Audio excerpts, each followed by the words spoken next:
இங்க ஹீரோயின் காம்படிஷனுக்காக புதுசா ஒரு நெக்லஸ் பண்ணிருக்காங்க. திடீர்னு அதோட ஒயர் அந்து விழுந்துருது. அது மட்டும் இல்லாம அதுல இருக்க முத்தெல்லாம் தூள் தூளா உடஞ்சிருது. அப்பதான் ஹீரோயினுக்கு ஒரு விஷயம் புரியுது, யாரோ ஹீரோயின் வின் பண்ணக்கூடாது அப்படிங்கிறதுக்காக தான் இப்பெல்லாம் பண்ணிருக்காங்க. உடனே ஹீரோயின் என்ன பண்றாங்கன்னா வேகமா பேலஸ்க்கு ஓடி போய் அங்க ஏதாவது புதுசா ஏதாவது முத்து கிடைக்குதா அப்படின்னு சொல்லி தேடி பாக்குறாங்க. ஆனா அவங்களுக்கு எதுவுமே கிடைக்கல. அப்பன்னு பார்த்து அங்க இருக்க ஒரு மேனேஜர் வந்து ஹீரோயின் கிட்ட என்ன சொல்றாங்கன்னா, உங்களுக்கு இன்னும் டைம் இருக்கு, அதனால நீங்க யோசிச்சு இன்னும் புதுசா ஏதாவது பண்ணுங்க அப்படின்னு சொல்லி சொல்றாங்க. அப்பதான் ஹீரோயின் ரூம்ல இருக்க ஒரு பூந்தொட்டியை பாக்குறாங்க. அதை பார்த்தோன்னே ஹீரோயினுக்கு ஒரு ஐடியா வருது. உடனே வேகமா கார்டனுக்கு ஓடி போய் அங்க வந்து மரத்துக்கு கீழே இருக்க ஒயிட் கிளேயை எடுக்கிறாங்க. அப்ப ஹீரோயின் வந்து அந்த கிளேவை எடுத்துட்டு போய் ஒரு வாளியில போட்டு இது கரெக்டா இருக்கா அப்படின்னு சொல்லி செக் பண்ணி பாக்குறாங்க. பார்த்தா அது பெர்ஃபெக்ட்டா இருக்கு. அடுத்து ஒரு செகண்ட் கூட வேஸ்ட் பண்ணாம ஹீரோயின் அந்த கிளேவை எடுத்துட்டு போய் ஒரு பூந்தொட்டியை செய்ய ஆரம்பிக்கிறாங்க. அது மட்டும் இல்லாம அவங்க யூனிக்கான நிறைய மெத்தட் எல்லாம் யூஸ் பண்றாங்க. கூடவே நிறைய கலர்ஸ் எல்லாம் ஆட் பண்ணி புதுசா செய்யறாங்க. இதை பார்த்து அங்க இருக்க எல்லாருமே ஹீரோயின் அப்படி என்னதான் பண்றாங்க அப்படின்னு சொல்லி ஆச்சரியமா பாத்துட்டு இருக்காங்க. அது மட்டும் இல்லாம ஹீரோயின் அவங்க திறமையை அவங்களுக்குள்ள வச்சுக்காம எப்படி இதெல்லாம் பண்ணணும் அப்படின்னு சொல்லி அங்க இருக்க எல்லாருக்குமே சொல்லியும் கொடுக்குறாங்க. நைட்டு ஃபுல்லா எல்லாரும் சேர்ந்து ஒர்க் பண்றாங்க. அதை வந்து நெருப்புல வாட்டுறதுக்கு அங்க இருக்க எல்லாருமே ஹீரோயினுக்கு ஹெல்ப்பும் பண்றாங்க. ஃபைனலா ஹீரோயின் ரெடி பண்ண அந்த பாட் ரெடி ஆகுது. ஆனா அந்த டப்பா ஓபன் பண்ற போது ஹீரோயினுக்கு வந்து பயமா இருக்கு, இது கரெக்டா இருக்குமா இருக்காதா அப்படின்னு சொல்லி யோசிச்சுக்கிட்டே இருக்காங்க. அப்ப அங்க இருக்க எல்லாருமே நீங்க பண்ணது கரெக்டா இருக்கும், பயப்படாதீங்க அப்படின்னு சொல்லி ஹீரோயினுக்கு என்கரேஜும் பண்றாங்க. கடைசியா ஹீரோயின் வந்து அந்த பாக்ஸ் ஓபன் பண்றாங்க. பார்த்தா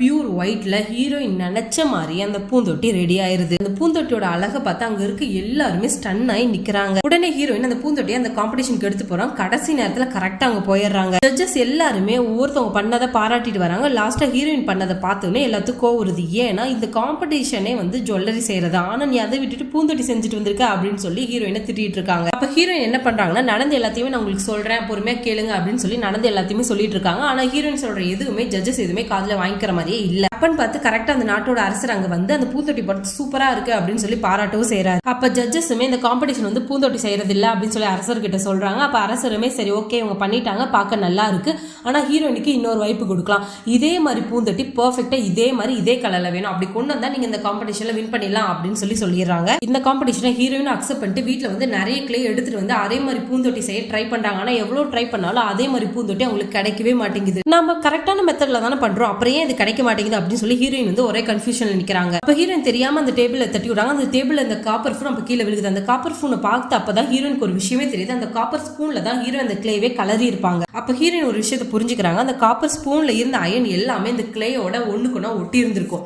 அதனாலதான் அந்த கிளே வந்து அவ்வளவு பெர்ஃபெக்ட்டா இருந்திருக்கும். ஹீரோயின் அந்த காப்பர் ஸ்பூனை வச்சு அந்த கிளேயை நல்லா கலரி அதே மாதிரி பூந்தொட்டி ரெடி பண்ணி போய் அரசர்கிட்ட கொடுக்குறாங்க. ஹீரோயினோட திறமையை பாராட்டி ஹீரோயினை அங்க இருக்க எல்லாருமே மதிக்கவும் ஆரம்பிக்கிறாங்க.